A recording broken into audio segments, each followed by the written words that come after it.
Sa mga sasali sa protesta or sa rally, mag-iingat kayo dito sa mga grupo na to.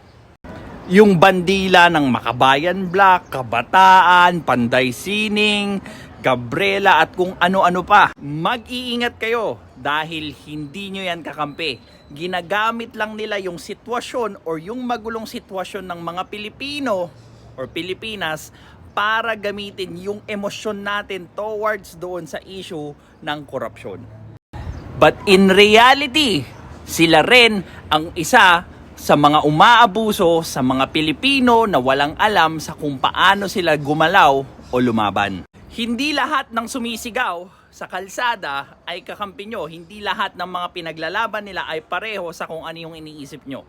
Tinatago lang nila yung pagsuporta nila sa mga grupo ng terorista katulad ng CPP, NPA, NDF para magmukha silang kakampi nyo at makakuha sila ng suporta mula sa mga unsuspecting or gullible na Filipino kasi nga dahil emosyonal sila. Well, this is Pinoy Extreme. Have a good day.